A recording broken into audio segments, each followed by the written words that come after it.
Time to get real. It's Realtv. Watch as things get out of control at the stagecoach races. Kristen Eichel with the crash that happens right in front of the camera. A Realtv investigation takes you behind the kitchen door, and it's not a pretty sight. Teenage boys hold hostages at gunpoint. It turns out this caper is a bizarre family affair. Plus, the man who risks his life to save helpless turtles, and the people who tower above the rest. This is Realtv for Monday, March 27, 2000.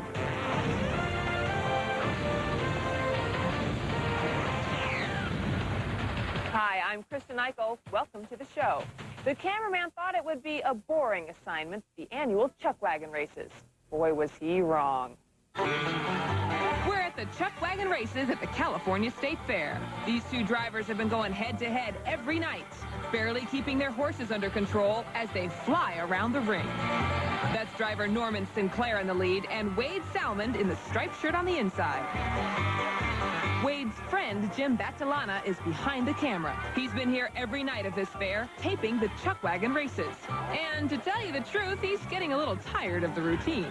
I was kind of kidding Wade that night and said, you know, I guess I'll film some more. I said, but, you know, they're getting kind of boring.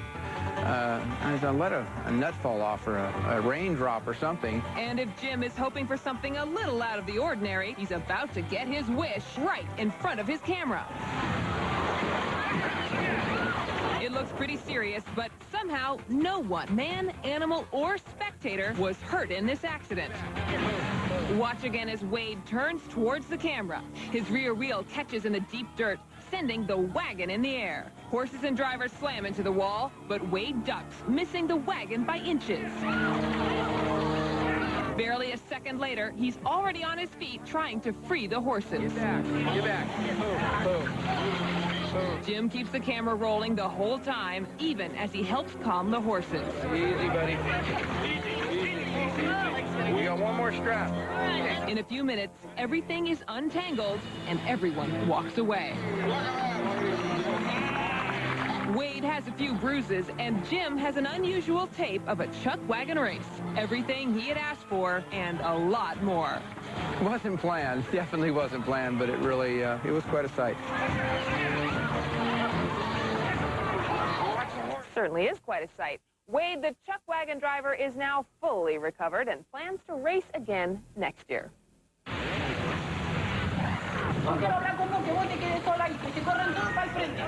4 teenage boys in Buenos Aires, armed to the teeth, are holding an entire family hostage. And the whole heart-stopping standoff is being negotiated live on national television. The young ringleader, as cool and in control as any career criminal, is making it perfectly clear who is in charge here. The brazen boy dictates his demands to police negotiators. We want immunity, he says, and we want our mothers. It's not as funny as it sounds. The mothers of all 4 boys scramble to the scene.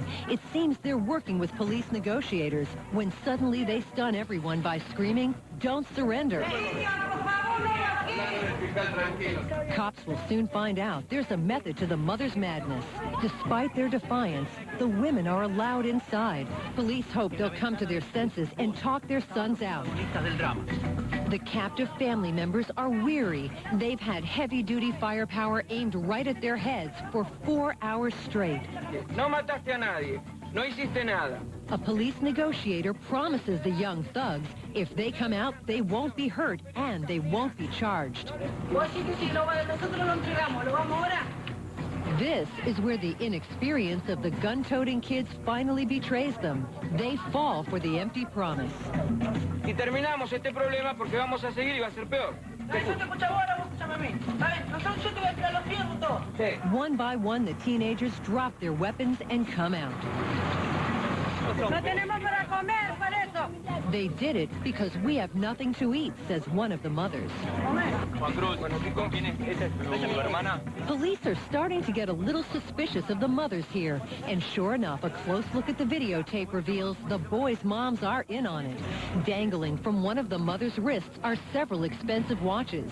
Police say they stole the watches from the captives when they were inside the house. We found jewelry, watches, you name it, this officer says. All 4 youngsters are taken into custody immediately. And not long after, all 4 mothers are arrested for their suspected roles in turning their own sons into delinquents. Pretty frightening. Hi, I'm John Daly. This next story might make you think twice the next time you try a new restaurant. You never know what's in the food. We're going behind the kitchen door for a Realtv investigation. Take one look at what they're serving in this bar, and you'll need a drink. Insects? Those are bugs at the bottom of this bottle of booze. They crawled in through the uncovered pourer and will be unwittingly served into the next drink. You're watching a raid caught on videotape, and Realtv is in on the bust. Los Angeles sheriffs, health department officers, and alcohol beverage control agents tag-teamed 2 local bars suspected of breaking the law. Some of the more disgusting things that we found was insects in distilled spirits bottles, and these alcoholic beverages were being offered for sale to patrons coming in. Kevin Connor heads the task force of California's Alcohol Beverage Control Board, better known as the ABC. We catch them off guard usually. They're not really ready for us, but at the same time, we do it in a very professional way. We make sure that we are announced, that our presence is known, and the reason that we are there is known, so that there's no that feeling of panic on the part of the patrons and or employees. And what agents found in these saloons is beyond belief. Let's see what's on today's menu. Paint here with the food, paintbrush. Potatoes in paint. Appetizing. How would you like to eat a burger out of this freezer? What can happen to somebody that actually eats this stuff in this condition? I mean, being unwrapped, frozen. Oh, nausea, vomiting, or people. Basically, this has been sitting out of the frozen. See the buzz? Some dishwasher thought this would be a good place to kick off his boots, right on top of the kitchen sink. What we found in here is a cockroach infestation all throughout the kitchen. But there's a much bigger problem here than just insects. Out front, they're serving alcohol to minors. Hold it. 16. Underage drinking is almost out of control, and as hard as ABC pushes, we only are hitting the tip of the iceberg. During the raid, agents questioned the patrons. Okay, just for your information, you're 3 times over 6. But cite the restaurants for 130 violations. Not bad for a night's work. We're out there looking for the sale to the minor or a sale to an obviously intoxicated person. If you're violating, be very, very careful, because ABC is out there and we will eventually get you. They are the only friends these turtles will ever have. Coming up, they risk getting the bends to save the animals. If the fishermen knew the damage that they were doing, maybe they would be a little bit more cautious. Later, the man who breaks the chains of confinement. Don't go away. You're watching Realtv. Welcome back. Our next story is about some heroes who come to the aid of some creatures in desperate need of help. It's a tale set in the deep blue sea off the Hawaiian coast in this Realtv rescue. Sea turtles. Hawaiian natives refer to these majestic creatures as amakawa, which loosely translated means family spirit. Folklore says you must shield amakawa from harm, as you would your child. This is why sea turtles are protected by law. But laws are difficult to enforce when the crime is committed beneath the waves. These gentle creatures are under attack, innocent victims of greedy fishermen who illegally leave their nets out overnight. They're not fishing for the turtles, but their sloppy techniques are killing them. This is 4 turtles. 4 turtles turtles in the space of 3 weeks. You really didn't stand a chance, and if you take a look at, the shoreline that we're standing on here, who knows how many other creatures were killed because of the plastic and the tires and the line and everything else that's around here. It's just really upsetting. This tragic scene is played too often on the beaches of Hawaii and its surrounding islands. A local man removes dead turtles that have floated to the surface. How do you feel in your heart for something like this to happen? Kind of sad. Angered? This is kind of weak. You guys leave their nets like this, and the turtles get killed like this. These images outrage local families and ignite a grassroots war. Turtle Joe Guarino and Ken Nichols are leading the fight to help the defenseless turtles and other marine life. Turtle Joe tells us that he's always helped the underdog. I guess since I've been a little kid, I've always, cared about animals, and I worked at a zoo and would take sick animals home and try and nurse them back to health. I don't know, it's just kind of something that I do. An underwater camera gives Realtv a unique look at the work Turtle Joe and Ken are doing.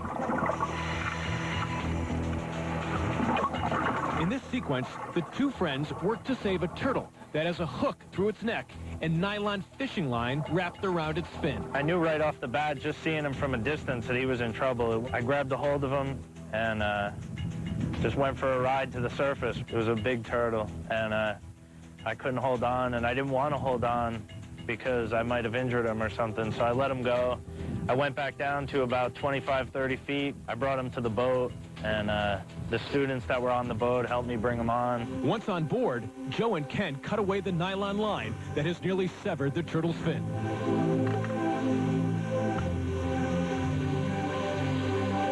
The operation is going well, but not without consequence for Joe. A new drama is about to unfold, involving a deadly enemy of the scuba diver. Almost as soon as I got him out of the water, maybe even a little bit before, I started to notice, pain in my back, and I don't know, I guess just subconsciously I knew that right there, that's when I got a decompression sickness, just kind of knew it. Joe's struggle with the sea turtle forces him to travel from a depth of 40 feet to the surface 3 times, and too quickly. He must now spend 8 hours in this hyperbaric chamber to equalize the level of nitrogen in his blood. It's an unpleasant procedure, but necessary. The condition could kill Joe if left untreated. Okay, how do you feel? Any pain anywhere? Ken visits his friend, who seems more concerned about the turtle than himself. The turtle went to a natural marine fisheries. They have a setup for him. Probably going to amputate his left fin, but they rehabilitate him, kind of teach him how to swim with one fin, and he's going to go back in the water. They say about in a month, probably. Hey, I'll be here when you get out, all right? Okay, then. The procedure is successful, and remarkably, Turtle Joe joins Ken within 36 hours to cut away a huge nylon fishing net wrapped around a coral reef. For Turtle Joe, this labor of love is a life's work that he hopes will make a difference. There are things that we all can do through awareness. Every turtle that we've gotten in the past 5 weeks has had some sort of fishing hook through its neck, fishing line around its fin. I mean, maybe if the fishermen knew the damage that they were doing, maybe they would be a little bit more cautious. A murder suspect tries to escape from police by jumping out the window. Coming up, find out if he gets away. Plus, why does this dog love the phone so much? We've got the answer when we come back. You're watching Realtv. Realtv travels to a jungle village in northern Thailand, where the favorite mode of transportation is on stilts. Villagers use the bamboo stilts to cross the monsoon-swollen river and to stay out of the mud in the rainy season. But the stilts are popular even when the ground is dry. Everybody gets into the balancing act. Men, women with babies, even uniformed soldiers. The stilts make a handy lean-to when it's time for gossip. And the kids love getting a leg up. With stilts, they're almost as tall as the grown-ups, but still ready for one-legged races. Days of dry runs are good practice, but the real test is crossing the river. Even the pros can lose their footing. Clearly, these stilt walkers are right at home up in the air.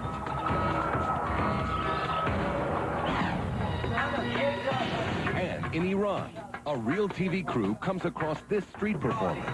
He hardly looks like a Hercules, but he says he can break out of these heavy chains using just his brute strength. The man's nickname is Palavan, which means tough guy in the native Farsi language. And right now, he's having a tough time as he strains and strains against the strong metal bonds.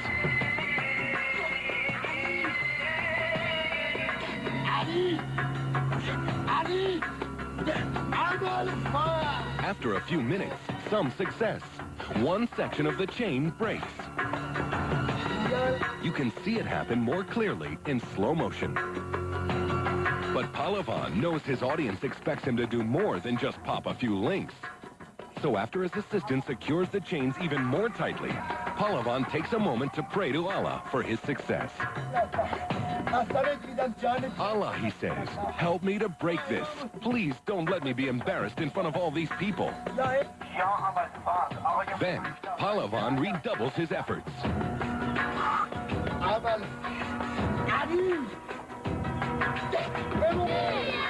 And finally, giving it everything he's got, Palavan breaks free.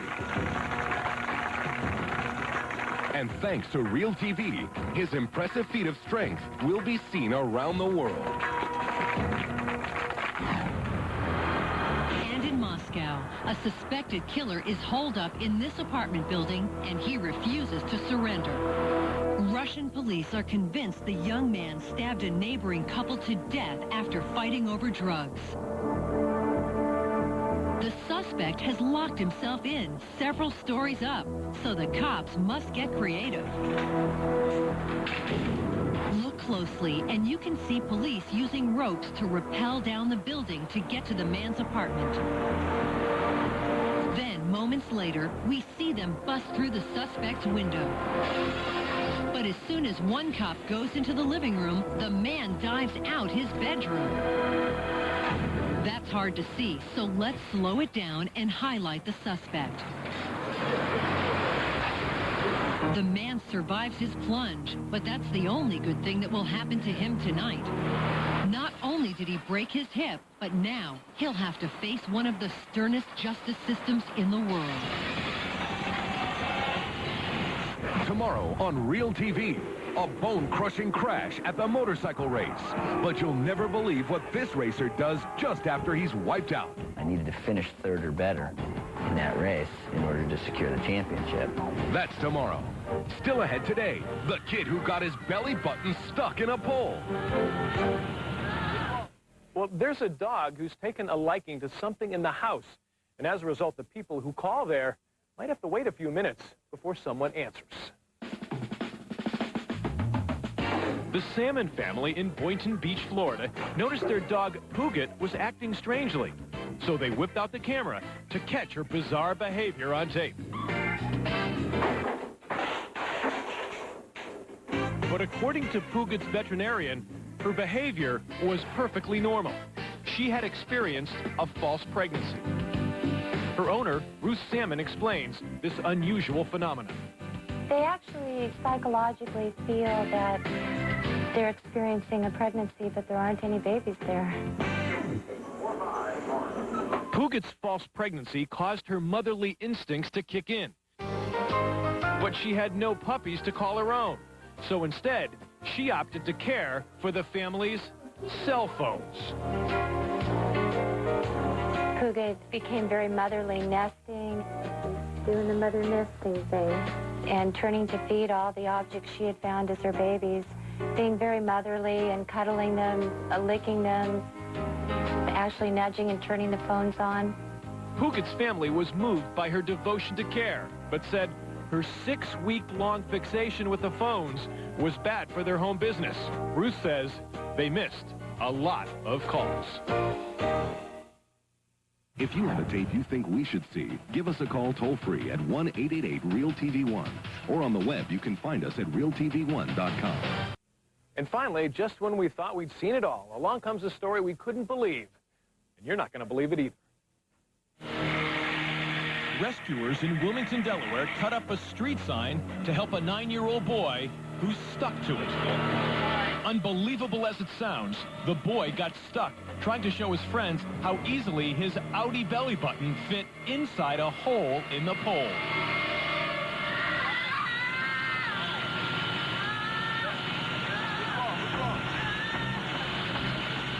Well, his belly button fit in the hole, but he had trouble getting it out. Even after pushing it, pulling it, and lubricating it with oil, the swollen belly button wouldn't budge. So rescuers end up taking the boy and the pole to the hospital. There, they numbed the boy's belly button and were able to remove the pole. It gives new meaning to the term naval destroyer. Well, that's it for now. We'll see you next time for more Real TV.